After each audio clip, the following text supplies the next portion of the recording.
والأرحام إن الله كان عليكم رقيبا يا أيها الذين آمنوا اتقوا الله حق تقاته ولا تموتن إلا وأنتم مسلمون يا أيها الذين آمنوا اتقوا الله وقولوا قولا سديدا يصلح لكم أعمالكم ويغفر لكم ذنوبكم ومن يطع الله ورسوله فقد فاز فوزا عظيما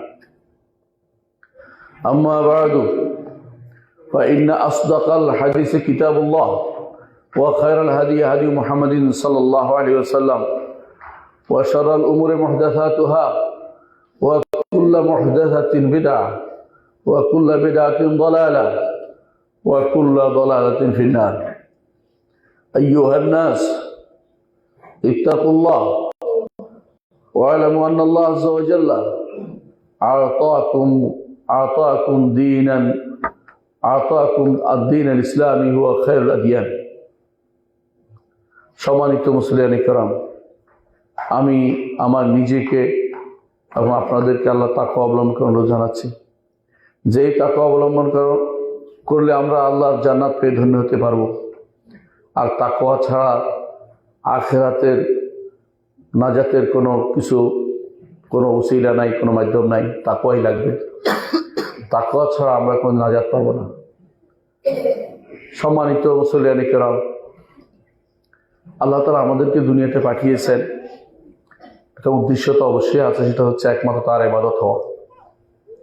এই ইবাদতের জায়গাটা নির্দিষ্ট এক জায়গায় নয় যে আমি ঘরে ইবাদত করবো বাইরে করবো না, তা নয়। আল্লাহর ইবাদত প্রতিষ্ঠা করতে হবে সর্বত্র। আল্লাহর দাসত্ব প্রতিষ্ঠা করতে হবে। আল্লাহর দাসত্ব করতে হবে ঘরে, বাইরে, মসজিদে, ফ্যাক্টরিতে, যে যেখানে আছে সেখানেই আল্লাহর দাসত্বের কথা স্মরণ রাখতে হবে। সবাই স্মরণ রাখতে হবে যে আমরা আল্লাহর দাস। আল্লাহ তাআলা যেই উদ্দেশ্যে আমাদের প্রেরণ করেছেন সেটা যেন বাস্তবায়িত হয়। যদি বাস্তবায়িত আমরা না করি তাহলে আল্লাহ জান্নাতে যেতে পারবো না। আর বাস্তবায়িত করলে আল্লাহ আমাদেরকে জান্নাতে ধন্য করবেন। যে ব্যক্তি আল্লাহর দ্বীন বুঝেছে, মেনেছে এবং মানার জন্য চেষ্টা করে যাচ্ছে, সবাইকে এর দিকে দাওয়াত দিচ্ছে এবং সবর করছে, সেই ব্যক্তি শুধুমাত্র সফলকাম হবে। আল্লাহ তাআলা বলছেন ওয়াল আসর ইন্নাল ইনসানা লাফি খুসর ইল্লাল্লাযিনা আমানু ওয়া আমিলুস সালিহাত ওয়া তাওয়াসাউ বিল হাক্কি ওয়া তাওয়াসাউ বিস সবর। প্রত্যেকটি মানুষকেই দ্বীনকে মেনে চলতে হবে। আল্লাহ দ্বীন হিসাবে যা দিয়েছেন, দ্বীন হিসাবে দিয়েছেন আমাদের ইসলাম। এই ইসলামকে আমাদের জীবনের সর্বক্ষেত্রে আমাদের প্রতিষ্ঠা করে যেতে হবে। কোরআনে কারীম আল্লাহ তাআলা বলছেন শারা'a লাকুম মিনাদ-দীনি মা ওয়াসা বিহি নূহান ওয়াল্লাযী আওহায়না ইলাইকা ওয়া মা ওয়াসাইনা বিহি ইব্রাহিমা ওয়া মূসা ওয়া ঈসা আন আকিমুদ-দীনা ওয়া লা তাতাফাররাকু ফীহি। আল্লাহ তাআলা বলছেন তোমাদের জন্য দ্বীনের মধ্যে শরীয়ত হিসাবে দেওয়া হয়েছে। অর্থাৎ এমন একটি দ্বীন দেওয়া হয়েছে যা শরীয়ত সমৃদ্ধ। শরীয়ত মানে কি? যা চলার পথ। শরীয়ত অর্থ হলো ঘাট। সারা আরবরা শরিয়া বলা হয় ঘাটকে যেখান থেকে পানি পান করা হয়। এজন্য বলে শিরাতুল মা, যেখানে পানি পান করে।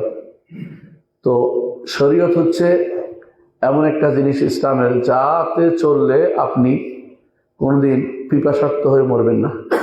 অর্থাৎ আপনি সবসময় নতুন নতুন তথ্য পাবেন, শরীর হৃষ্টপুষ্ট থাকবে, দিন হৃষ্টপুষ্ট থাকবে, জান আপনার শুদ্ধ থাকবে। সেটা হচ্ছে শরীয়ত।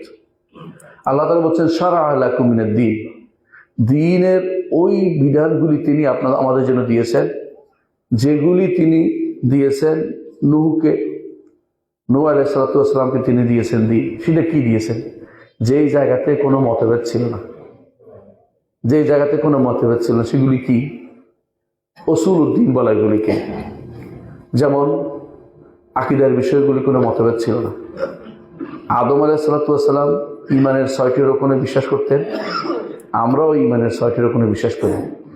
প্রত্যেক নবী এই জায়গাতে এই ৬টি রকমে বিশ্বাস করতেন। প্রত্যেক নবী বিশ্বাস করতেন আল্লাহর উপর ঈমান আনতে হবে, ফেরেশতার উপর ঈমান আনতে হবে, কিতাবের উপর ঈমান আনতে হবে রাসূলদের উপর ঈমান আনতে হবে, আখিরাতের উপর ঈমান আনতে হবে, তাকদীরের উপর ঈমান আনতে হবে। এটা প্রত্যেক নবীর উপরে আল্লাহ তাআলার পক্ষ থেকে নির্দেশনা ছিল। ঠিক অনুরূপভাবে ইসলামের মৌলিক জিনিসগুলো তো প্রত্যেক নবীর একমত ছিলেন।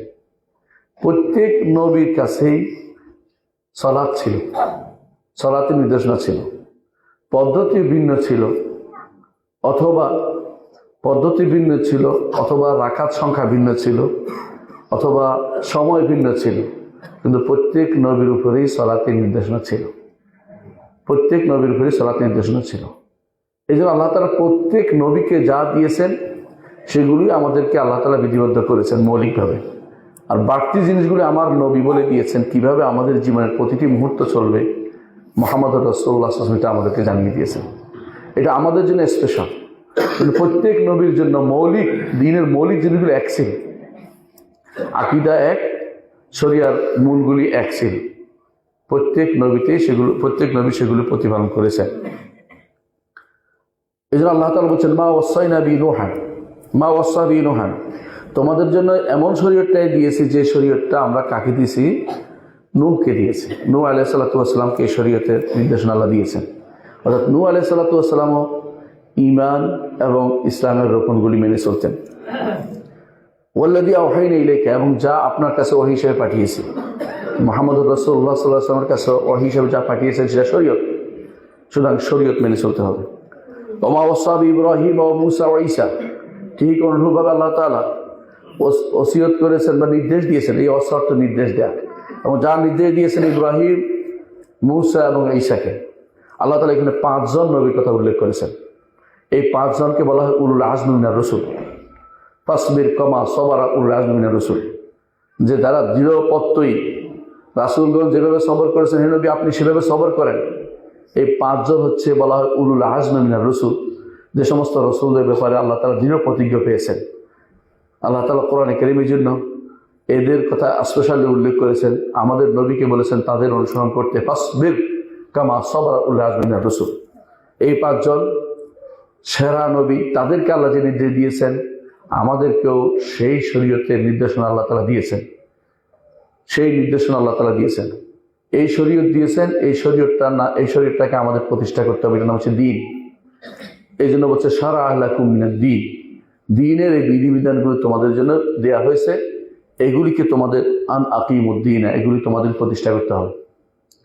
অর্থাৎ আল্লাহ তাআলা আগে যাদেরকে দিয়েছেন, পরে যাদের দিয়েছেন, মৌলিক জায়গাটা প্রতিষ্ঠা করতে প্রত্যেকগুলো আদিষ্ট ছিলেন, আমাদেরকেও সেগুলি প্রতিষ্ঠা করতে হবে। দ্বীন প্রতিষ্ঠা করা এটা ফরজ আইন। তো দ্বীন প্রতিষ্ঠা কাকে বলে সেটা আমরা আলোচনা করবো ইনশাআল্লাহ আজকে।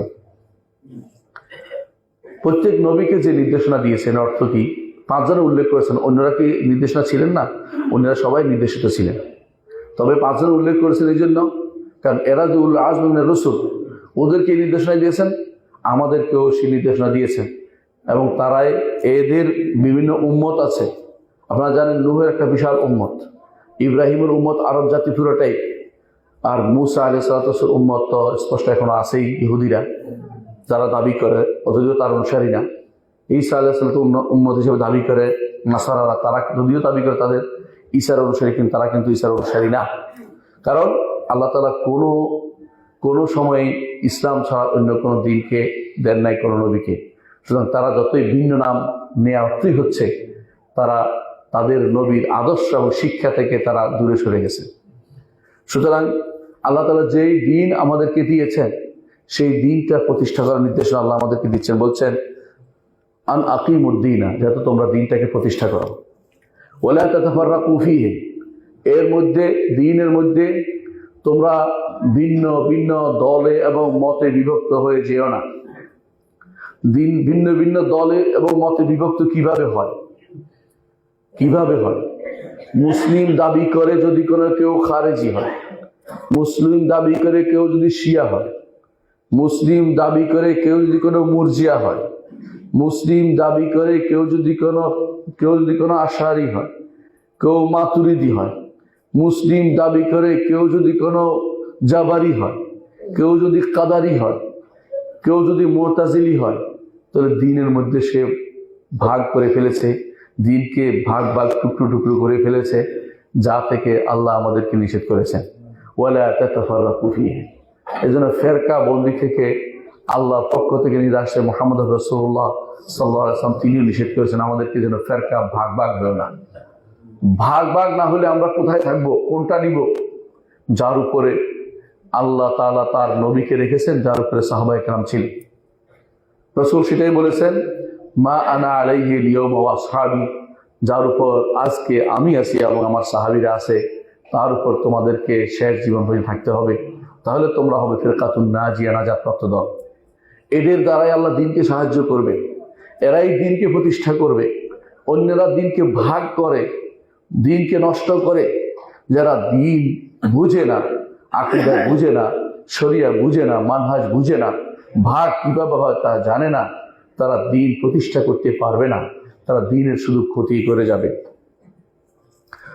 আল্লাহ তাআলা বলছেন, কাবুরা আলাল মুশরিকিনা মা তাদউহুম ইলাইহি, যেই দিনের দিকে আপনি আহ্বান জানাচ্ছেন, যেই দিন প্রতিষ্ঠা করার কথা আপনি বলছেন, এটা মুশরিকদের কাছে অনেক বিশাল বিশাল বড় কিছু তাদের কাছে, তারা এটা কোনোভাবেই মেনে নিতে পারে না।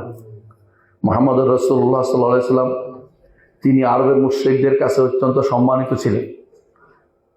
কখন? নবুয়তের আগে। আর নবুয়তের আগে তিনি অত্যন্ত সম্মানিত ছিলেন।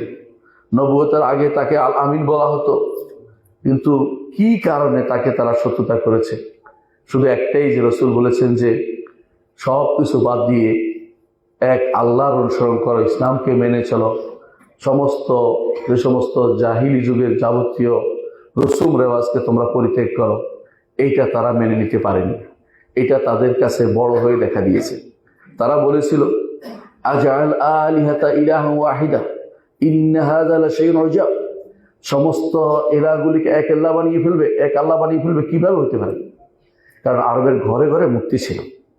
এতগুলি মূর্তি কিভাবে সরাবে? ঘরে ঘরে মূর্তি ছিল, সবগুলি কি বাদ দিবে? মানে তাদের কাছে এটা ভয়াবহ তো রূপ নিত্য, তারা মনোভাব মেনে নিতে পারছে না। আজও আপনার আমার অন্তরের ভিতরে এমনভাবে ডুবে গেছে, ইসলাম কি আর এখন এত আগের মতো সুন্দর করে প্রতিষ্ঠা করা যাবে? কোনো রকমে কিছু একটা দিয়ে কোনো রকম করতে পারলেই তো আমরা বাঁচি। ইসলামের কোনো শুধু একটা স্লোগান, শুধু একটা প্লেবার যদি কোনো আমরা পার পেতে পারি তাহলে যথেষ্ট, অনেকে মনে করছি। তা কিন্তু না। আরবের মুশরিকরা যেটা কঠিন মনে করত, আমাদের অন্তরের ভিতরেও এখন মনে হচ্ছে যে সমস্ত তন্ত্র আমাদের দেশে ঢুকেছে, সেগুলি ছাড়া আমরা আর ইসলামকে কোনোদিন প্রতিষ্ঠা করতে পারবো না। এগুলির মাধ্যমে ইসলামকে আমাদের প্রতিষ্ঠা করতে হবে। ঠিক আরবের মুশরিকরা একই ধরনের চিন্তা ভাবনা করত।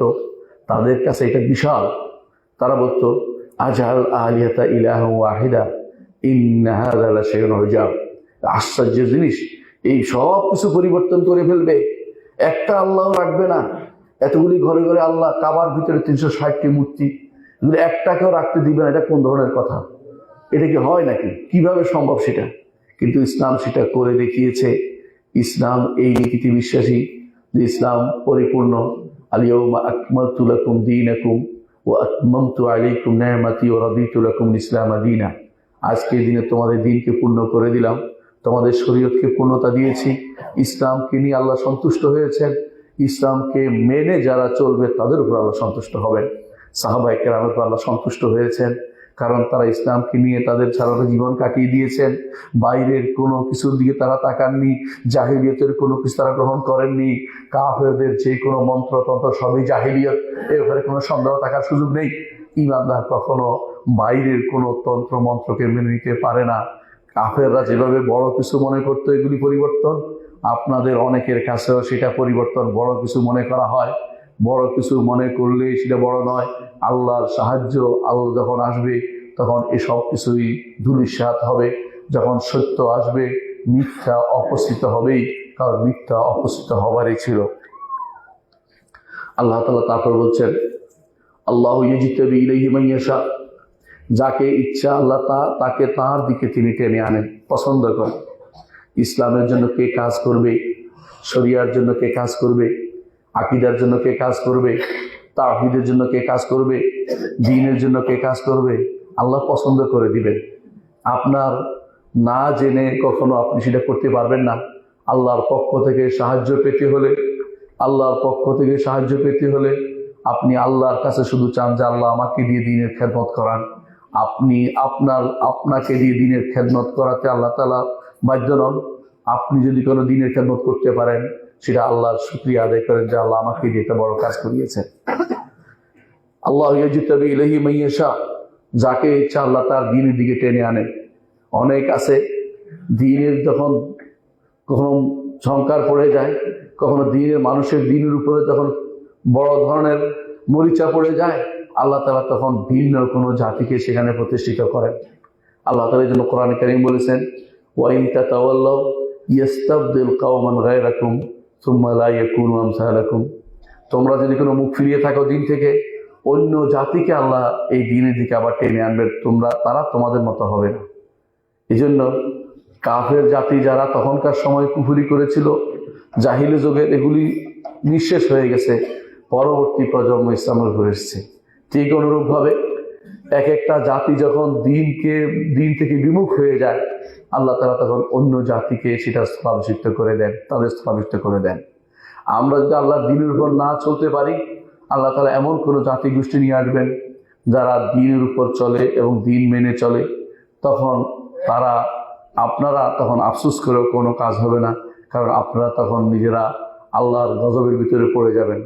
এজন্য আল্লাহর দ্বীনের দিকে ফিরে আসতে হবে আমাদের প্রত্যেককে, এবং আমরা দোয়া করতে হবে আল্লাহ যেন আমাদের হাতে আল্লাহ যেন দ্বীনের কাজ করার সুযোগ করে দেন। আল্লাহ তাআলা আমাদের হাত দিয়ে যেন আল্লাহর দ্বীনকে প্রতিষ্ঠা করে দেন। এমন যেন না হয় দ্বীন থেকে বিমুখ হয়ে গেছে, আল্লাহ আমাদেরকে ধ্বংস করে অন্য জাতি সেখানে প্রতিষ্ঠা করে দিয়েছেন। এটা প্রতিষ্ঠিত সত্য যে যখনই কোনো এলাকা এরকম আল্লাহর দ্বীন থেকে বিমুখ হয়েছে, আল্লাহ তাদেরকে ধ্বংস করে দিয়েছেন, বিভিন্ন উপায়ে ধ্বংস করেছেন। কখনো কাফেরদেরকে তাদের উপরে চড়াও করেছেন, কখনো আল্লাহর পক্ষ থেকে আযাব নাজিল করেছেন, কখনো গজব নাজিল করেছেন, বিভিন্ন রকমের শাস্তি দিয়ে তাদেরকে নিঃশেষ করে দিয়েছেন। সুতরাং আল্লাহ তাআলা কাকে ইচ্ছা আপনার দ্বীনের দিকে আনবে আপনি বলতে পারবেন না।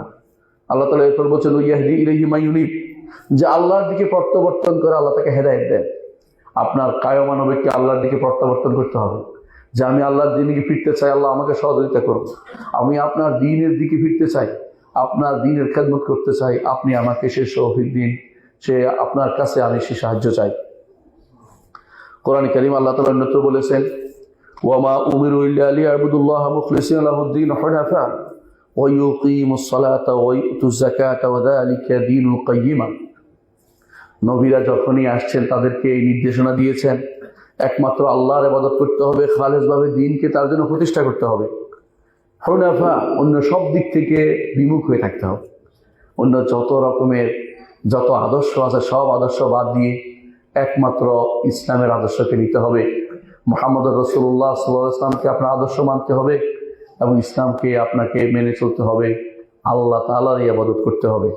এবং ওয়ায়ুকিমুস সালাতা, সালাত কায়েম করবে, ইউতুজ যাকাতা, যাকাত প্রদান করবে, যালিকা দীনুল কাইয়্যিমা, এটাই হচ্ছে প্রতিষ্ঠিত দ্বীন। তাহলে প্রতিষ্ঠিত কখন হবে? যেগুলি থাকবে যখন একমাত্র আল্লাহর ইবাদত হবে, যখন সালাত কায়েম হবে, যাকাত প্রদান করা হবে, এবং যখন অন্য সব কিছু থেকে আমরা বিমুখ হয়ে একমাত্র আল্লাহর দিকে আসতে পারবো, তখনই দ্বীন প্রতিষ্ঠিত হবে। ইব্রাহিম আলাইহিস সালাম একা নড়েছেন, কেউ ছিল না, একা বিরোধিতা করেছেন, সারা উম্মাহ জগতের সবার বিরুদ্ধে তিনি একা নড়েছেন। আল্লাহ তাকে দিয়ে দ্বীন প্রতিষ্ঠা করেছেন, তাকে দিয়ে এমনভাবে দ্বীন প্রতিষ্ঠা করেছেন আপনি চিন্তাও করতে পারবেন না কিভাবে করেছেন। সেখান থেকে তাকে চলে আসতে হয়েছে অন্যখানে, আল্লাহ তাকে সাহায্য করেছেন, কিন্তু দ্বীনের কোনো কিছু তিনি ছাড় দেন নাই, সুতরাং দ্বীন প্রতিষ্ঠার মূল কথাই হচ্ছে এটা, আমি আল্লাহর দিকে প্রত্যাবর্তন করব, আল্লাহ আমাকে তার কাজে লাগাবেন। আমি যে আল্লাহর দিকে প্রত্যাবর্তন না করি, আল্লাহ আমাকে তার কাজে লাগাবেন না। এই জন্য যতক্ষণ পর্যন্ত ইখলাস বিদিনিল্লাহ, আল্লাহর দ্বীনের জন্য খাঁটি না হব এবং অন্য সমস্ত কিছু থেকে যাবতীয় যে সমস্ত তন্ত্র মন্ত্র এসেছে, যেই সমস্ত আদর্শগুলি আমাদের সামনে এসে পড়েছে, এই সবগুলিকে যত বিসর্জন দিতে না পারবো, আল্লাহর দ্বীনকে আল্লাহ তাআলা আপনার হাত দিয়ে প্রতিষ্ঠা করবে না, আপনি যতই চেষ্টা করুন না কেন। আল্লাহ তাআলা আরো বলেছেন, ওয়াকাতিলুহুম হাত্তা লা তাকুনা ফিতনা ওয়া ইয়াকুনা আদ-দীনু কুল্লুহু লিল্লাহ। আর তাদের সাথে, কাফেরদের সাথে যুদ্ধ করুন যতক্ষণ পর্যন্ত ফিতনা অবশিষ্ট না থাকে, শিরিক যেন না হয়। ওয়া ইয়াকুনা আদ-দীনু কুল্লুহু লিল্লাহ, দিন পরিপূর্ণভাবে আল্লাহর জন্য না হয়ে যাবে। আর দিন কাকে বলে এটা আমাদের জানা দরকার। দিন বলতেই তো আমরা অনেক কিছু, অনেকে এক এক রকম যে যার মতো করে ব্যাখ্যা করি। কেউ মনে করে সারা জীবনের জন্য বেরিয়ে পড়াটাই দিন, কেউ মনে করে রাস্তা আটকানোটা দিন, কেউ মনে করে ইসলামের কিছু কথা বলতে পারাটাই দিন, কেউ এক একজনে এক এক রকমের দিন চিন্তা ভাবনা করে। দিনকে অন্ধের হাতি দেখার মতো হয়ে গেছে দিনটা। দিনকে পরিপূর্ণভাবে দেখতে হবে। পরিপূর্ণ দিনকে, দিন কি জিনিস? আল্লাহর দেয়া নির্দেশনা মানুষ মেনে নেয়, এটা নাম হচ্ছে দিন। একদিকে নির্দেশ থাকবে, একদিকে প্রতিপালন থাকবে, এই দুইটা নাম হচ্ছে দিন। দিনের অনেক ব্যাখ্যা দেওয়া হয়েছে, কিন্তু এটা সত্য কথা এটাই যে দিন হচ্ছে উপরের আল্লাহর পক্ষ থেকে দেয়া যে সংবাদ, সেটাকে বিশ্বাস করা যে তিনি আল্লাহ এক, তিনি গায়েবী যে সংবাদ দিয়েছেন সবগুলিকে বিশ্বাস করা, শরীয়ত দিয়েছেন সেগুলিকে মেনে নেওয়া, আখলাক দিয়েছেন সেগুলিকে প্রতিপালন করা, এগুলির নাম হচ্ছে দিন।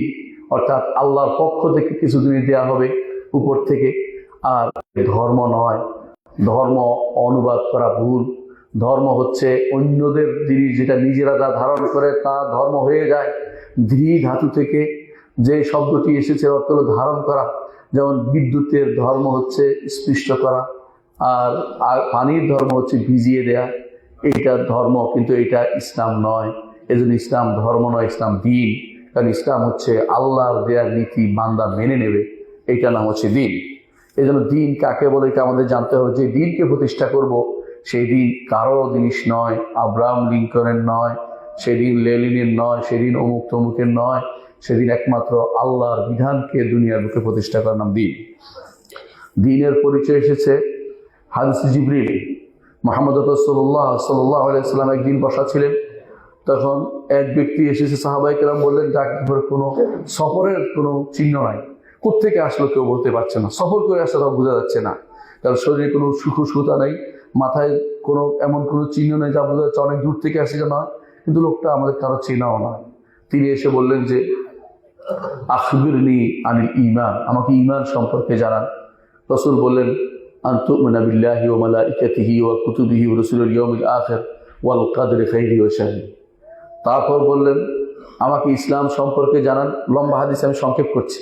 তো রাসূলুল্লাহ সাল্লাল্লাহু আলাইহি ওয়াসাল্লাম বললেন, ইসলাম হচ্ছে আন তাশহাদু আল্লা ইলাহা ইল্লাল্লাহ ওয়া আন্না মুহাম্মাদুর রাসূলুল্লাহ ওয়া ইকামাস সালাতি ওয়া ইতাজ যাকাত ওয়া তাসুমু রমাদান ওয়া তাহাজ্জুল বাইতা মান ইসতাতা ইলাইহি সাবিলা। তারপর বললেন, আমাকে আপনি ইহসান সম্পর্কে জানান, দ্বীনের সর্বোচ্চ স্তর সম্পর্কে জানান। রাসূল বললেন, আন তা'বুদাল্লাহা কাআন্নাকা তারাহু ফা ইন লাম তাকুন তারাহু ফা ইন্নাহু ইয়ারাকা। আমি এখানে দাঁড়িয়ে আছি, আল্লাহ দেখছেন, আপনারা বসে আছেন, আল্লাহ দেখছেন। এটা হচ্ছে ইহসানের সর্বোচ্চ স্তর। এই নাম, এই রাসূল সাল্লাল্লাহু আলাইহি ওয়াসাল্লাম এটা বলেছেন। তারপরে তিনি আরো কিছু প্রশ্ন করে চলে গেলেন। তখন ওমর রাদিয়াল্লাহু আনহুকে রাসূল বললেন, তুমি কি জানো কে এসেছিল? ওমর, আল্লাহ রাসূল আলাম, আল্লাহ জানে, তার রাসূল জানেন। তিনি বললেন, জিবরিল এসেছিলেন। জিবরিল এসে তোমাদেরকে দিন শিক্ষা দিয়ে গেছেন। তাহলে দিন কোনটার নাম? দিন হচ্ছে ইসলাম, ইসলামের রোকনগুলো, ঈমান, ঈমানের রোকনগুলো, এবং ইহসান, এবং ইহসানের রোকন হচ্ছে দিন। এই দিনটা প্রতিষ্ঠা করতে হবে প্রত্যেকটি মানুষের। এই দিনের মধ্যে প্রথম হচ্ছে ঈমান, এই দিনের প্রথম হচ্ছে ঈমান, এইটা, তারপর ইসলাম, তারপর ইহসান প্রতিষ্ঠা করতে হবে। এইটা নাম হচ্ছে দিন প্রতিষ্ঠা করা। দিন প্রতিষ্ঠা করা, সেটা সব জায়গায় করতে হবে, ঘরে, বাইরে, সমাজে, রাষ্ট্রে, সব জায়গায় প্রতিষ্ঠা করতে হবে। ঈমান, ইসলাম, ইহসান, এটার নাম হচ্ছে দিন প্রতিষ্ঠা করা। এর বাইরে দিন প্রতিষ্ঠা করার প্রত্যেকে খণ্ডিত রূপ যেগুলো দেওয়া হচ্ছে, খণ্ডিত বক্তব্য দেওয়া হচ্ছে, সেগুলি তারা ভুল পথে আছে, তাদেরকে সংশোধন করার জন্য আহ্বান জানাচ্ছি। দিন প্রতিষ্ঠা করার প্রশ্নটা আসতে পারে যে প্রতিষ্ঠা করার কি নাম? অনেকে প্রতিষ্ঠা করার অর্থ ভিন্ন ভিন্ন অর্থ বুঝেন। প্রতিষ্ঠা করার এক অর্থ হচ্ছে প্রকাশ করে দেয়া, কোনো কিছু চাপা পড়ে থাকে প্রকাশ করে দেয়া। দলিল আল্লাহ তাআলা কোরআনে কারীম বলেছেন, হুয়াল্লাযী আরসালা রাসূলাহু বিল হুদা ওয়া দীনিল হাক্কি লিইয়ুযহিরাহু আলা দীনি কুল্লি। তিনি তার নবীকে পাঠিয়েছেন হেদায়েত এবং দ্বীন হক দিয়ে, যাতে এজহার করে দেয়, প্রকাশ করে দেয়, লিইয়ুযহিরাহু আলা দ্বীনি কুল্লিহি, সমস্ত আদিয়ানের উপর এটাকে উপরে দিয়ে দেয় যাতে প্রকাশ পেয়ে যায়, এটা গালিব করে দেয়, প্রকাশ করে দেয়। সমস্ত মতবাদ আছে, মতবাদের উপরে ইসলামকে উপরে উঠাবে, সমস্ত দিন আছে, ধর্ম আছে, এগুলোর উপরে ইসলামকে উপরে উঠাবে, এটাই হচ্ছে প্রকাশ করে দেয়া। আল্লাহ শব্দ ব্যবহার করে লিইয়ুযহিরাহু, ইকামত হলো সবকিছুর উপরে তুলে দেয়া। যেহেতু একই নির্দেশ সূরা শূরার আয়াতে আসছে ইকামত, আর সূরা সফের আয়াতে আসছে প্রকাশ করে দেয়া, তাহলে অর্থ হলো ইকামত হলো প্রকাশ করে দেয়া। অর্থাৎ এমন ভাবে হবে, জাহের হবে, গালেব হবে, সবকিছুর উপরে সে প্রাধান্য পাবে। ইসলামের উপরে কেউ প্রাধান্য পাবে না। ইসলামের নীতি যাবতীয় নীতির উপর প্রাধান্য পাবে, অন্য কোনো নীতি ইসলামের উপরে প্রাধান্য দিতে পারে না। ইসলামের নির্দিষ্ট নীতি আছে, এই নীতি সম্পর্কে যারা জেনে সেটাকে প্রতিষ্ঠা করতে পারবে তারাই ইকামত করেছে, প্রতিষ্ঠা করেছে। দ্বিতীয়, ইকামত অর্থ হলো ইসলাহ করা, সংশোধন করা। অনেক কিছু অনেক সময় অনেক দিন থাকার কারণে তখন সেটা সংস্কার করা লাগে, বাড়ি ঘরও সংস্কার করা লাগে, ইমানেরও সংস্কার করা লাগে। তেমনিভাবে দ্বীনের সংস্কার আছে। আল্লাহর যে দিন তিনি আদম আলাইহিস সালামকে দিয়েছেন, সেই দিনই মুহাম্মদ সাল্লাল্লাহু আলাইহি ওয়াসাল্লামকে দিয়েছেন। কিন্তু যুগে যুগে তার উপরে বিভিন্ন আপতিত হয়েছে বিভিন্ন জিনিস। আল্লাহ তাআলা কোরআনে কারীম বলেছেন, কানান নাসু উম্মাতান ওয়াহিদা, সমস্ত মানুষ এক উম্মত ছিল, তাওহীদের উপর ছিল। তখন মানুষ শিরক করেছে, ফাবাআতাল্লাহু নাবিয়্যিনা মুবাশশিরিন, আল্লাহ তাআলা তখন নবীদেরকে পাঠিয়েছেন, রাসূলদেরকে পাঠিয়েছেন, কারণ সংস্কার করা দরকার রয়েছে। তেমনিভাবে ইকামতের আরো অর্থ হচ্ছে সংস্কার করা। নষ্ট হয়ে ছড়িয়ে দিতে হবে, বিল্ডিংটা টিকিয়ে রাখতে হবে। বুঝতে পারেন কি অবস্থা, সেরকম অবস্থা সংস্কার করার নামও হচ্ছে ইকামতে দ্বীন বা দ্বীনকে প্রতিষ্ঠা করা। এই জন্য রাসূলুল্লাহ সাল্লাল্লাহু আলাইহি ওয়াসাল্লাম দোয়া করতেন, আল্লাহুম্মা আসলিহ লি দীনি আল্লাযী হুয়া ইসমাতু আমরি, আল্লাহ আমার দ্বীনকে ইসলাহ করে দিন, সংস্কার করে দিন, ঠিক করে দিন, যার উপরে আমার যাবতীয় কর্মকাণ্ড নির্ভর করছে। তৃতীয়, ইকামতের তৃতীয় অর্থ হচ্ছে কোনো কিছু প্রতিষ্ঠা করা। 3 নম্বর অর্থ হচ্ছে যেভাবে তাকে বলা হয়েছে করতে সেইভাবে সেটাকে প্রতিষ্ঠা করা, সেভাবে তাকে যেটা করে দেখানো, যেভাবে নির্দেশ দেয় সেভাবে করা, আংশিক না করা, পরিপূর্ণভাবে সেটা করা। এর দলিল হচ্ছে কোরআনে কারীম আল্লাহ তাআলা বারবার বলেছেন আকিমুস সালাহ ওয়া আতুজ যাকাত, এবং রাসূল বলেছেন ইকামতুস সালাহ। এর ব্যাখ্যা করেছেন ইমাম ইবনে কাসিরকে দেখবেন, তিনি বলছেন ইকামত হচ্ছে ফরজ, ওয়াজিব, সুন্নাত, রাসূল যেভাবে করছেন সেভাবে আদায় করা, রাসূলের পদ্ধতিতে সুন্দর করে আদায় করা, খুজু সহকারে সালাত আদায় করা, যেভাবে রাসূল দিয়ে গেছেন। এর অর্থ হচ্ছে পরিপূর্ণভাবে কাজটা করা, যাতে কোনো কিছু বাদ না পড়ে, এটার নাম ইকামত। তাহলে ইকামত দ্বীন অর্থ আমরা 3টাই পাইলাম। এটা প্রকাশ করে দেয়া, একটা সংশোধন করে দেয়া, আর একটা হলো যথাযথভাবে যেভাবে আল্লাহ তাআলা তার দ্বীনকে রেখে গেছেন আমাদের জন্য, তার নবীর মাধ্যমে সেই দ্বীনকে রেখে দিয়েছেন, সেই দ্বীনকে আল্লাহ তাআলা, সেই দ্বীনকে আমরা যেন নিজের মধ্যে, সমাজের মধ্যে, রাষ্ট্রের মধ্যে, সব জায়গায় যেন আমরা প্রতিষ্ঠা করতে পারি, এটাই হবে ইকামতুদ দ্বীন। ইকামতুদ দ্বীনের গুরুত্ব কি? গুরুত্ব হচ্ছে আল্লাহ তাআলা সমস্ত নবীদেরকে এর জন্য পাঠিয়েছেন। কারণ সমস্ত নবীর কি ছিল? একদিকে আকীদা ছিল, একদিকে শরিয়ত ছিল। শরিয়ত ছাড়া কোনোদিন দ্বীন ছিল না, আকীদা ছাড়া কোনো দ্বীন ছিল না। একবার মুহাম্মদ রাসূলুল্লাহ সাল্লাল্লাহু আলাইহি ওয়াসাল্লামের কাছে এসে কিছু লোক বলল, আমরা সালাত আদায় করতে পারছি না, আর সব করব। রাসূল বললেন, লা খায়রা ফি দীনিন লা সালাতা ফি, যেই দিনে সালাত নাই সেই দিনে কল্যাণ নাই। অর্থাৎ সালাত সব সময় ছিল, সালাত ছাড়া চলা যায় না। সালাত কেন তারা মানতে রাজি হয় না কি বুঝতে পারেন? সালাতের মধ্যে বিনয়ের 2টা রোকন আছে। একটা হলো রুকু করা, একটা সিজদা করা। রুকু করার অর্থ কি? আল্লাহর জন্য নিজেকে বিনয়ী সাব্যস্ত করছে। আর সিজদা করা হচ্ছে আরো বেশি বিনয়, যে তার জন্য নিজের কপাল ঠেকাচ্ছে না, কারোর জন্য নয়, তাকে খুশি করার জন্য। কাফেররা এটা বুঝতে পারতো না, তারা মনে করতো যে মাথা নিচের দিকে দিয়া, মাথা নিচের দিকে, পিঠ উপরের দিকে দিয়া আমি কি করলাম, এটা তো আমার অপমান। নাউযুবিল্লাহ। অহংকারী যারা তারা সেটা করতো না, অহংকারী যারা সেটা করতো না। এই জন্য যে ব্যক্তি সিজদা করে আল্লাহর জন্য একান্ত বেশি অহংকারী হয় না। যারা সালাত আদায় করে না এই জন্য তারা অহংকারী তারাই যারা সালাত আদায় করে না। আর যারা খুজু সহকারে সালাত আদায় করে তারা অহংকারী না। সেই জন্য বলছি যে দ্বীন প্রতিষ্ঠার গুরুত্ব হচ্ছে এটাই, যে নবীরা এর জন্য প্রেরিত হয়েছেন। সমস্ত দ্বীনে সালাত ছিল, দিন ইসলামের মধ্যে সমস্ত যুগেই সালাত ছিল, সমস্ত নবীর যুগেই সালাত ছিল। আর আল্লাহ তাআলা কিতাব এবং সহিফা নাজিল করেছেন এই দিনকে প্রতিষ্ঠা করার জন্যই, এই দিন প্রতিষ্ঠার জন্যই। একে অপরের রক্ত প্রবাহিত করেছে, বিরোধিতা করেছে, নবীদের অনেককে হত্যা করা হয়েছে এই দিন প্রতিষ্ঠার কারণেই, দিন প্রতিষ্ঠার আহ্বান জানানোর কারণেই, এবং এর জন্যই দাওয়াতগুলি প্রতিষ্ঠিত হয়েছে। রাসূলের যে সমস্ত দাওয়াত তিনি দিয়েছেন তার মধ্যে দিনের দাওয়াতে দেওয়ার জন্য সাহাবায়ে কেরামকে পাঠিয়েছেন। যেখানে যায় বলেছেন যেন দিনের দিকে আহ্বান জানায়, এবং বলেছেন লা ইয়াহদিয়াল্লাহু বিকা রাজুলান ওয়াহিদান খায়রুল লাকা মিন হুমুরিন নাম, তোমার দ্বারা একজন মানুষ যদি হেদায়েত প্রাপ্ত হয় লাল উটগুলো থেকে বেশি উত্তম তোমার জন্য। অর্থাৎ একটা দিন, যেন দিনের দিকে মানুষ একটা মানুষ আসলে সেটা তোমার জন্য বেশি দরকার। এই জন্য দিন প্রতিষ্ঠার গুরুত্ব এত বেশি যে দাওয়াত এর দিকে হবে, দিন প্রতিষ্ঠার জন্য হবে। এর জন্য জিহাদকে আল্লাহ তাআলা বিধিবদ্ধ করেছেন। কাফেরদের সাথে যুদ্ধ করার কোনো কারণ নেই যদি মিলিমিশে সব চলে। কাফেরদের সাথে সব কিছুতে মিলিমিশে চলেন, আপনি তাদের নীতিকেও মেনে নেন, তাহলে আপনি যুদ্ধ করবেন কি দিয়ে, কার সাথে যুদ্ধ করবেন? তখন মুসলিমরা নিজেরা হানাহানিতে লিপ্ত হয়, যখন দেখে যে অন্যের সাথে তো আমার সম্পর্ক অত্যন্ত শান্তিপূর্ণ, সুতরাং নিজের সাথে এবারে মানামারিতে লিপ্ত হওয়া ছাড়া কোনো পথ থাকে না। যখনই আল্লাহ তাআলা জিহাদকে মানুষ ছেড়ে দিয়েছে তখনই মানুষ নিজেদের মধ্যে হানাহানিতে বেশি লিপ্ত হয়েছে। আল্লাহর দ্বীনকে প্রতিষ্ঠা করার গুরুত্ব অনেক বেশি। নবী রাসূল থেকে কিতাব হতে সব কিছু যেহেতু এর জন্য নাজিল করে তা প্রতিষ্ঠা করতেই হবে। তবে আমরা বুঝাতে চাচ্ছি কোন দিনকে? ইসলাম। ইসলাম, এই ইসলাম দুটি অর্থ হয়। এক অর্থ হচ্ছে আত্মসমর্পণ। যুগে যুগে প্রত্যেক নবীর দিন ইসলামেই ছিল এবং প্রত্যেকেই ইসলামের উপরে চলেছেন। সেটা আত্মসমর্পণ করেছেন, নিজেকে আল্লাহর কাছে সমর্পণ করে দিয়েছেন, নিজে দাস হিসেবে তারা থেকেছেন।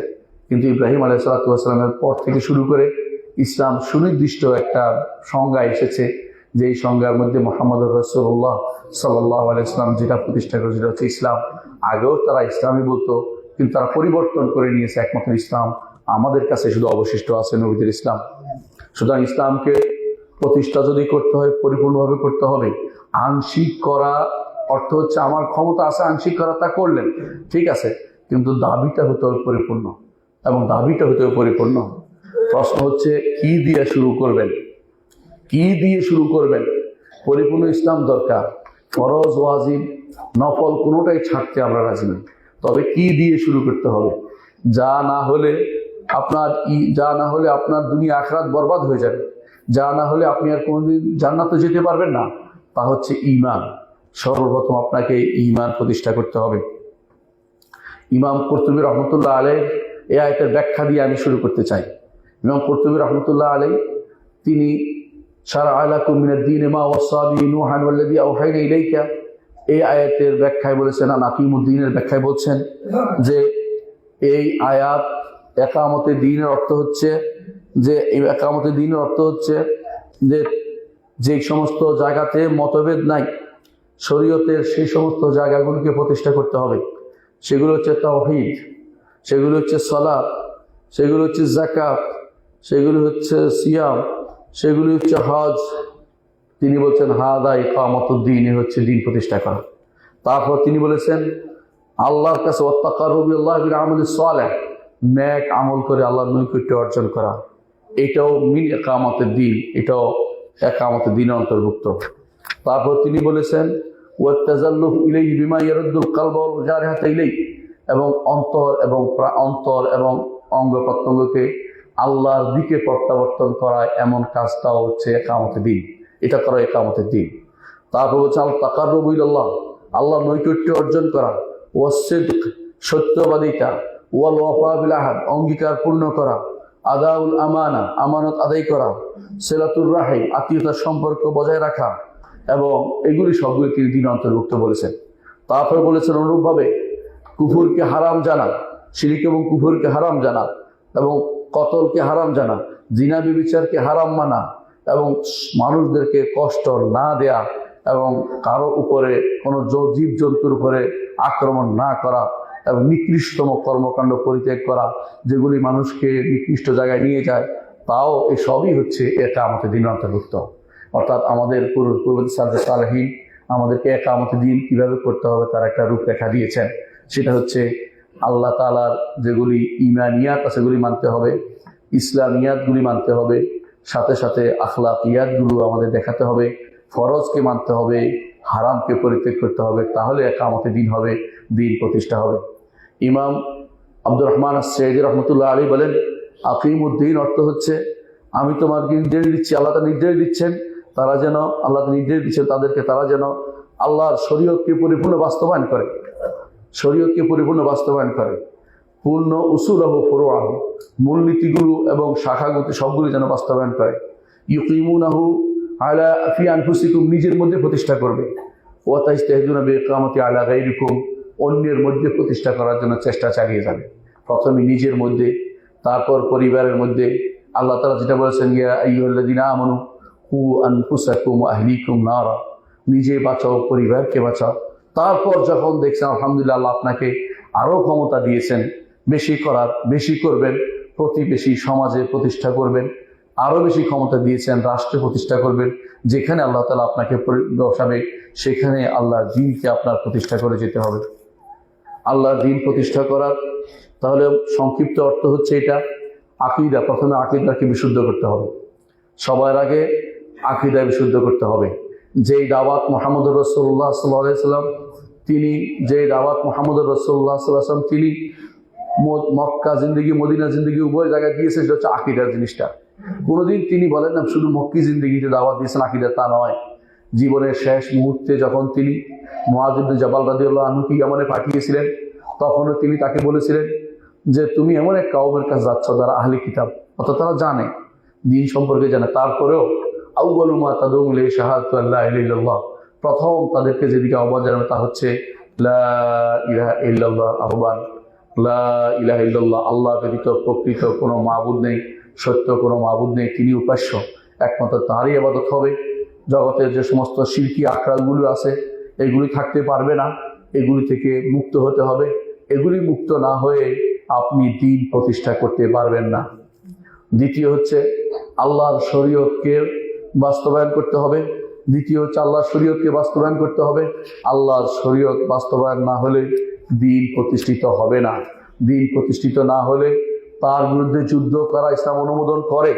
ইসলামের ক্ষমতা অনুসারে যদি কোনো রাষ্ট্রপ্রধানের ক্ষমতা থাকে, তাহলে তিনি তা অন্য যে সমস্ত রাষ্ট্রে আল্লাহর বিরোধী বিধান চলে তার বিরুদ্ধে যুদ্ধ করতে পারে। নিজেদের মধ্যে ক্ষমতা থাকলে সেটাকে প্রত্যাহার করতে পারে, সেই বিরুদ্ধে প্রতিবাদ করতে পারে। সেগুলি কি?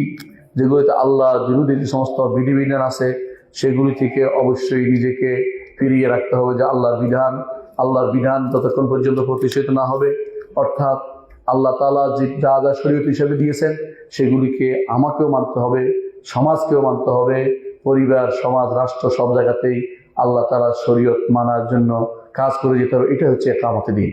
তো একামতে দ্বীনের দুইটা আমরা পাইলাম। 3 নম্বর একামতের তৃতীয় দিক হচ্ছে যে আমাদেরকে অবশ্যই আখলাকে হাসানাত, উত্তম চরিত্রের দিকটাও বাস্তবায়ন করতে হবে, যেটা মুহাম্মদুর রাসূলুল্লাহ সাল্লাল্লাহু আলাইহি ওয়াসাল্লাম হাদিস জিবরিল বলেছেন। এই 3টি জিনিস হচ্ছে একামতে দ্বীন। এগুলো যদি করতে পারি ইনশাআল্লাহ আমরা নবীদের পথে চলবো। নবীরা যে পথে আমাদেরকে চলতে বলেছেন সেই পথে চলা আমাদের জন্য গ্রহণযোগ্য হয়ে যাবে, সেটাই আমাদের জন্য সঠিক পথ বলে বিবেচিত হবে। এখন আমি আলোচনা করব কিভাবে আমরা আল্লাহর দ্বীনকে প্রতিষ্ঠা করতে পারি। 1 নম্বর হচ্ছে আল্লাহর দ্বীনের দিকে ফিরে আসতে হবে। আমরা দূরে চলে গেছি, আমরা আবার ফিরে আসতে হবে। আল্লাহ তাআলা বান্দা যখন ফিরে আসে আল্লাহ খুব খুশি হন। মুহাম্মদুর রাসূলুল্লাহ সাল্লাল্লাহু আলাইহি ওয়াসাল্লাম বলেছেন, তওবা করলে আল্লাহ এমন খুশি হন যেমনিভাবে কোনো ব্যক্তি তার খাবার এবং পানীয় ছিল তার বাহনের মধ্যে, বাহন তাকে রেখে চলে পালিয়ে গেল, পরে আবার যখন পেল খুশি হয়ে লোকটি বলল, আল্লাহ আপনি আমার বান্দা, আমি আপনার রব ভুলে ফেলছি। আল্লাহ তাআলা এত বেশি খুশি হন। আমাদেরকে আল্লাহর দ্বীনে ফিরে আসলে আল্লাহ খুশি হবে। এই জন্য সত্য মন থেকে আল্লাহর দ্বীনে ফিরে আসি আমরা। কিভাবে সেটা সম্ভব? 1 নম্বর হচ্ছে তাওহীদটাকে প্রতিষ্ঠা করতে হবে, শিরক থেকে দূরে থাকতে হবে।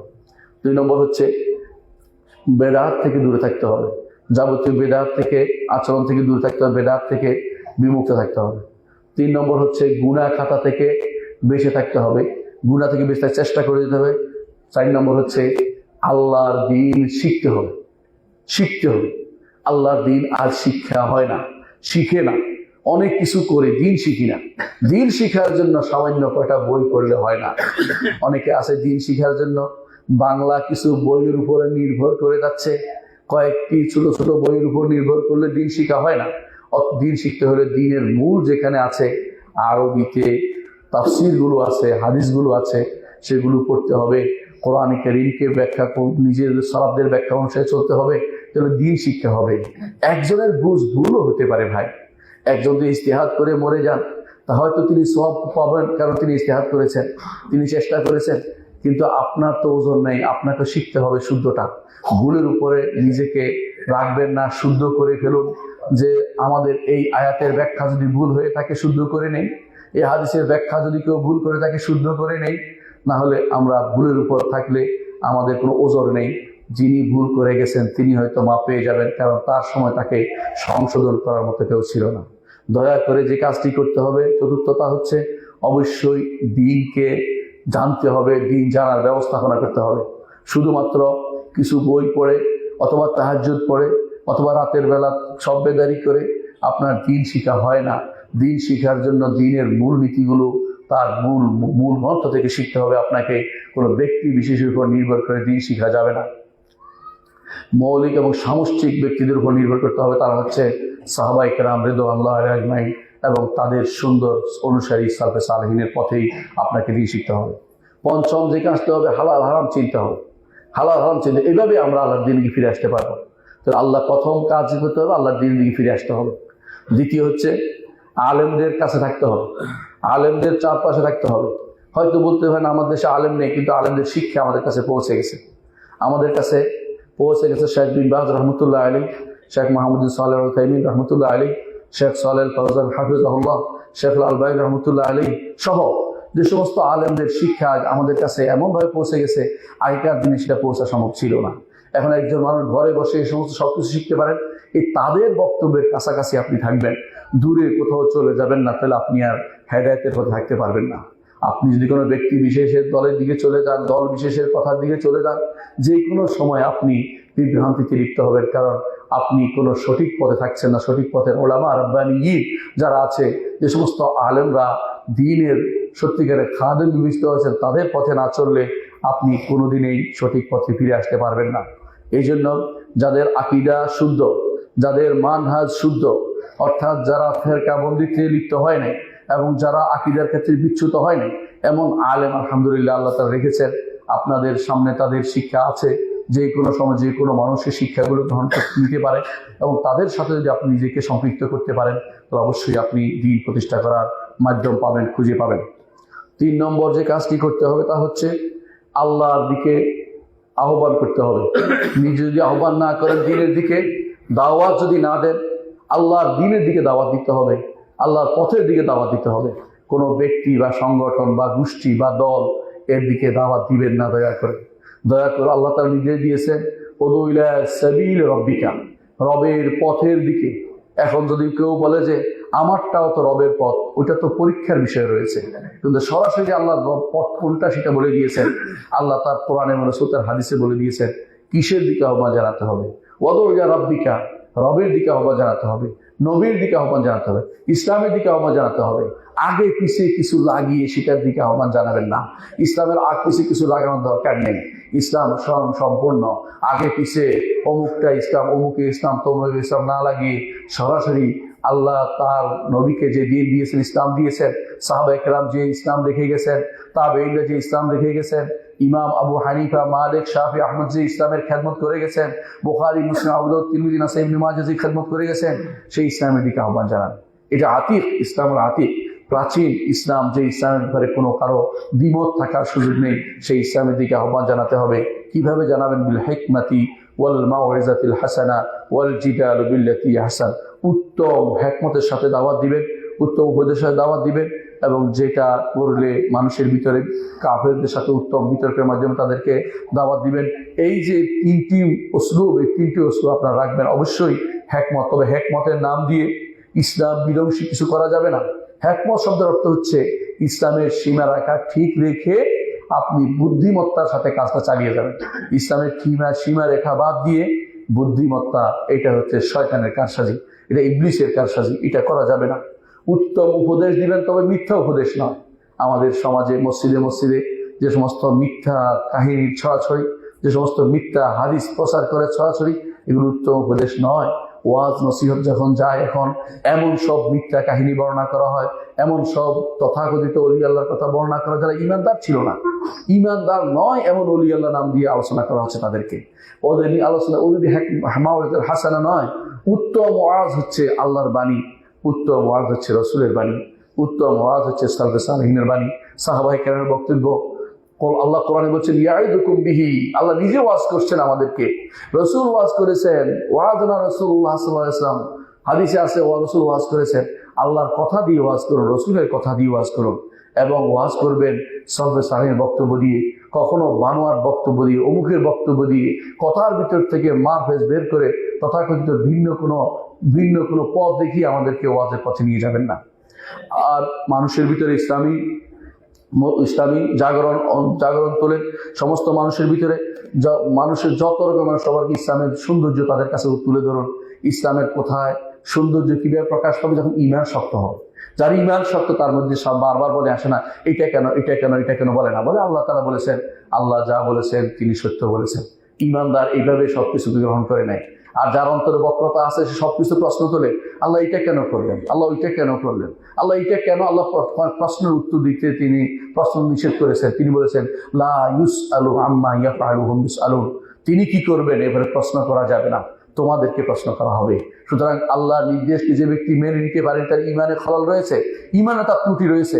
আল্লাহ প্রত্যেকটি কাজ আপনাকে বিনা বাক্য বলে মেনে নিতে হবে, সামান্যতম প্রশ্ন তোলার অধিকার আপনার নাই। নারীকে কেন অর্ধেক দেওয়া হয়েছে, ভাইয়ের অর্ধেক কেন দিল, বা নারীকে কেন বাইরে কাজ করতে নিষেধ করা হচ্ছে, বা নারীকে কেন জানাজার নামাজ দিতে নিষেধ করা হয়েছে, এগুলি প্রশ্ন তুলবেন না।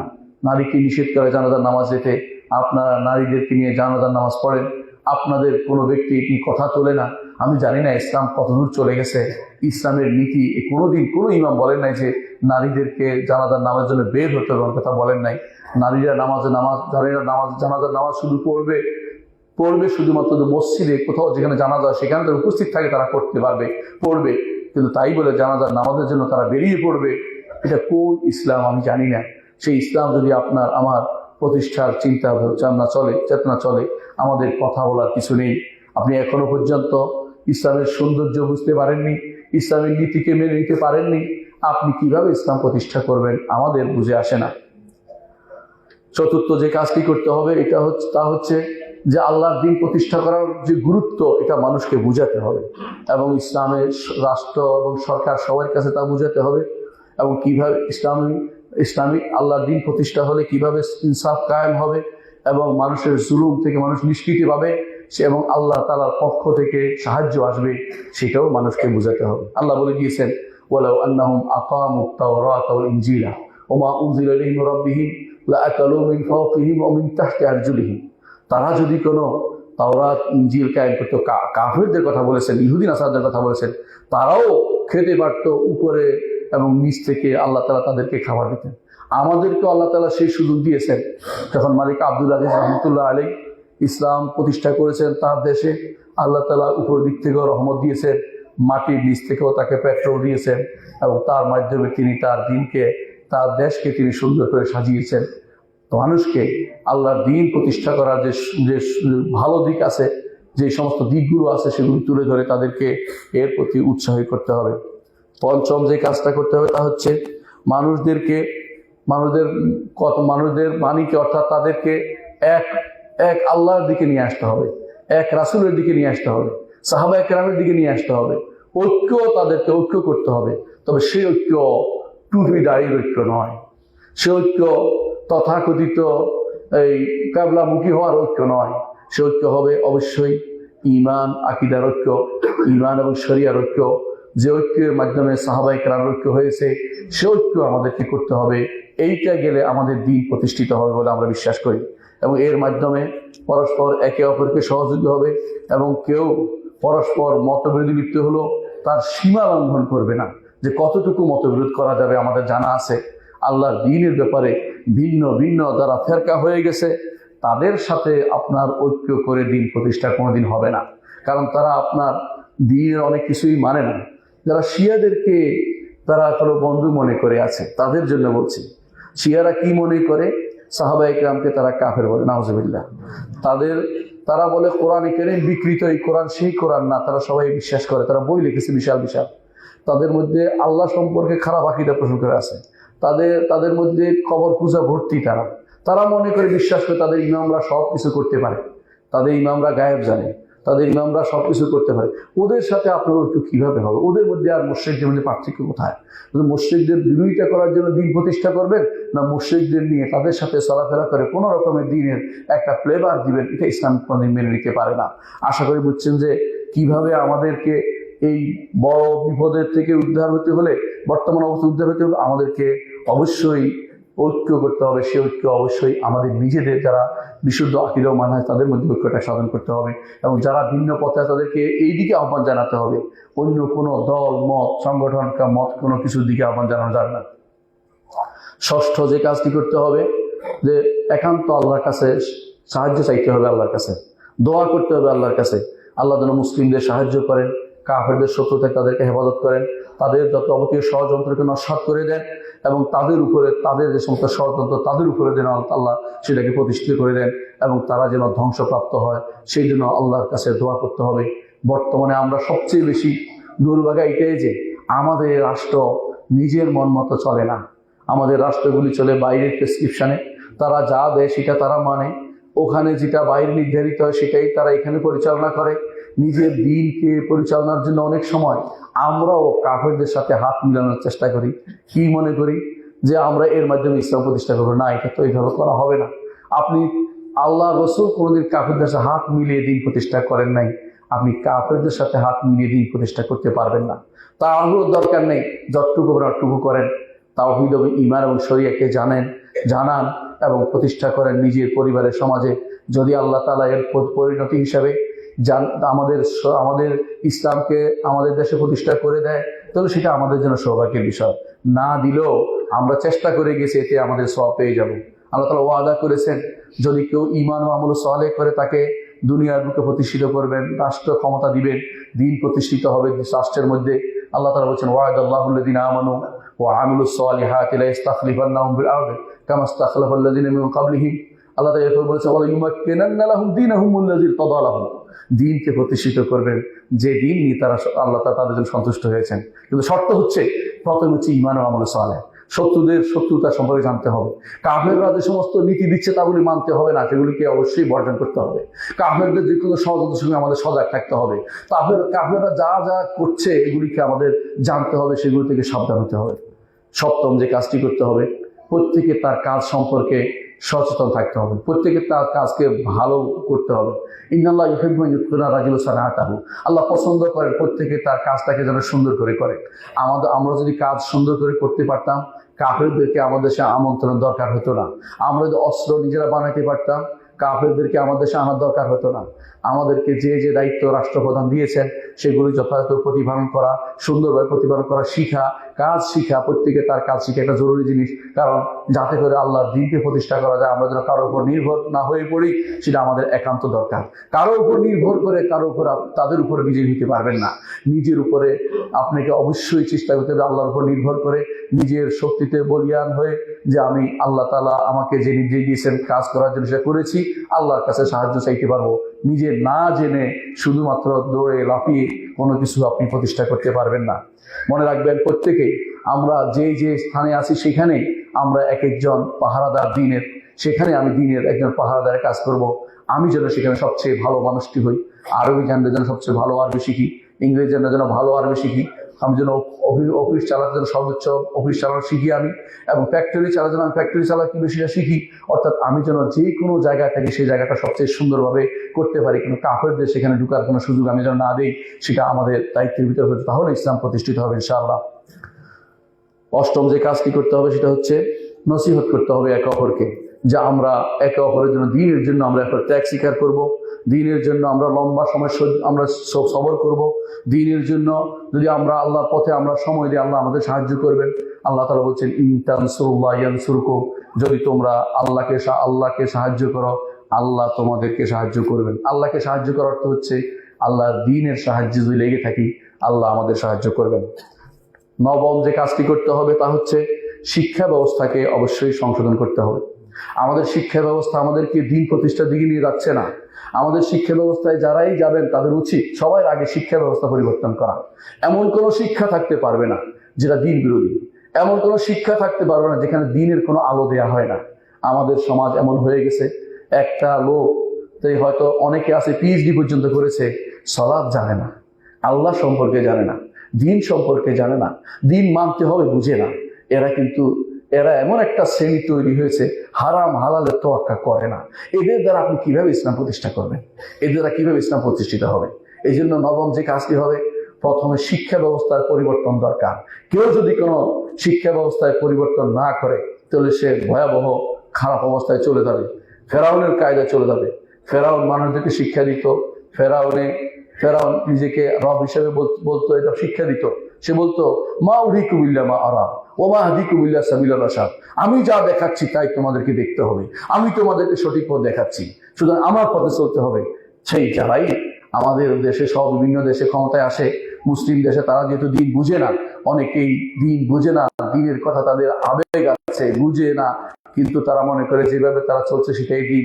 সেটা তো দিন নয়, দিনকে শিখতে হবে গোড়া থেকে। এই জন্য শিক্ষা ব্যবস্থা পরিবর্তন অবশ্যই প্রয়োজন রয়েছে। 10 নম্বর এবং শেষ কথা হচ্ছে এটা, আমাদের শত্রুরা বিভিন্নভাবে বাইরে থেকে ভিতর থেকে যা আমাদেরকে নষ্ট করে দিয়েছে সেটাকে আমাদের আবার মেরামত করতে হবে। আমাদের মধ্যে আকীদার ঐক্য তৈরি করতে হবে, আমাদের মধ্যে ইবাদতের মৌলিক জায়গাতে ঐক্য তৈরি করতে হবে, আমাদের মধ্যে যে সমস্ত ইসলামিক নিদর্শনগুলো আছে সেগুলিতে পরস্পরের মধ্যে যে সমস্ত মতভেদগুলি আমাদের মধ্যে কুড়ে কুড়ে খাচ্ছে, ইসলামকে ভাগ করে ফেলেছে। এমন একটা সময় ছিল, আপনারা জানেন, মালিক আব্দুল আজিজ রহমতুল্লাহের আগে মক্কাতে 4 বার নামাজ হতো, এক ইমাম পিছনে ভিন্ন ভিন্ন মানুষ নামাজ পড়তো। ইসলামকে ভাগ করে ফেলেছে নাউজুবিল্লাহ। অথচ ভাগ করার জায়গা নয়, ইসলাম এই সমস্ত জায়গাতে একে অপরকে মেনে চলবে, এটাই স্বাভাবিক। তার দলিল দিয়ে আরেকজনকে সে বুঝাবে, কিন্তু আকীদার মাসলা ঐক্য থাকলে ইমামতির তো সমস্যা হওয়ার কথা ছিল না। কিন্তু সেটা না হয়ে আকীদাও বরবাদ করে রেখেছে আমাদের, এবং আমাদের নিজেদের মধ্যে তারা বিভিন্ন ফেরকাবন্দি তৈরি করেছে, বিভিন্ন রকমের ভাগ তৈরি করেছে, ভাষার ভাগ, দেশের ভাগ, অথবা বিভিন্ন রকমের জাতির ভাগ। এগুলি যারা তৈরি করে দিয়েছে আমাদের মুসলিমদেরকে তারা ধ্বংসের দ্বার প্রান্তে নিয়ে গেছে। কোনোভাবেই তারা চায় না মুসলিম দেশগুলো ঐক্য হোক। তারা সেখানে তাদের কালো থাবা সেখানে তারা দেয়, যেখানে তারা মুসলিম দেশ কিভাবে ভাগ হবে। আমরা দেখতে পেয়েছেন কিভাবে ইসরায়েল চেষ্টা করেছে আমাদের সোমালকে দুভাগ করতে। একটা বানিয়েছে সোমালিল্যান্ড, একটা সোমালিয়া, মানে দুভাগের চেষ্টা করছে। আবার তারা একই কাজ করতে যাচ্ছে অন্যান্য দেশকে, তারা দুভাগে ভাগ কিভাবে করবে চিন্তায় বসে আছে। ঠিক ইসরায়েলের চেষ্টা হচ্ছে, তার প্রিয়রকদের দ্বারা চেষ্টা করছে ইয়েমেনকে ভাগ করতে। আবার কোনোদিন যদি কোনো মুসলিম দেশকে ভাগ করে আশ্চর্য হবেন না, এইটাই তাদের নীতি। তারা বলে ফাররেক তাসুদ, অর্থাৎ ডিভাইড এন্ড রুল, তুমি ভাগ করবে এবং তুমি শাসন করবা।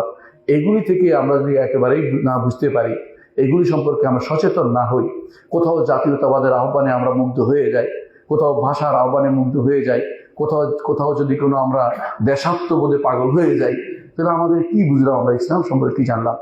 ইসলাম তো এমন, যেখানে বেলাল হাবশি একসাথ হয়েছেন মুহাম্মদুর রাসূলুল্লাহ সাল্লাল্লাহু আলাইহি ওয়াসাল্লামের সাথে, সালমান ফারসি একসাথ হয়েছেন সোহাইবার রুমির সাথে। অর্থাৎ যেখানে ভাষা, গোত্রের, বর্ণের কোনো পার্থক্য সেখানে কোনোদিন ছিল না। সেখানে ছিল এক আল্লাহর ইবাদত, এক নবীর কথা শোনা, এক ইসলামকে মেনে চলা। এই 3 জায়গায় যদি এক করতে পারি, ইনশাআল্লাহ আল্লাহ আমাদেরকে দ্বীন প্রতিষ্ঠা করার তৌফিক দিবেন। সুতরাং আমরা এই পথে অগ্রসর হই, ভিন্ন মত ও পথ দিয়ে চেষ্টা না করি, চোরাগলি দিয়ে ইসলাম প্রতিষ্ঠার চেষ্টা না করি। চোরাগলি দিয়ে কোনদিন ভালো কিছু আসে না, রাজপথ ধরে চলেন, ইনশাআল্লাহ আল্লাহ দ্বীনকে প্রতিষ্ঠিত করবেন। না করলেও আল্লাহ আপনার কোনো ক্ষতি হবে না, চেষ্টা করে যাচ্ছেন। আপনি সবকিছু করে যাওয়া বাধ্যতামূলক নয়, আপনি চেষ্টা করাটাই খুবই দরকার। যে আমরা আমাদের চেষ্টা করে যাচ্ছি, সুতরাং আমাদের নবীও সে করে গেছেন। আল্লাহ বারবার বলেছেন ওমা আলাইকা ইল্লাল বালাগুল মুবিন, আপনার উপর দায়িত্ব হচ্ছে শুধু সুন্দর করে পৌঁছে দেওয়া, আপনার দায়িত্ব নয় তাদেরকে হেদায়েত দিয়ে দেয়া। আমার চেষ্টা আমি করে যাবো, প্রত্যেকে যদি আমরা চেষ্টা করে যাই, ইনশাআল্লাহ আল্লাহ তাআলা তার দ্বীনকে প্রতিষ্ঠা করবেন। সম্মানিত মুসল্লিয়ান ইকরাম, আমি আমার বক্তব্য দিয়েছি। আকুলু কাউলি হাযা ওয়া আস্তাগফিরুল্লাহ লি ওয়া লাকুম ওয়া লিসাইরিল মুসলিমিন ফাস্তাগফিরুহু ইন্নাহু হুয়াল গাফুরুর রাহিম।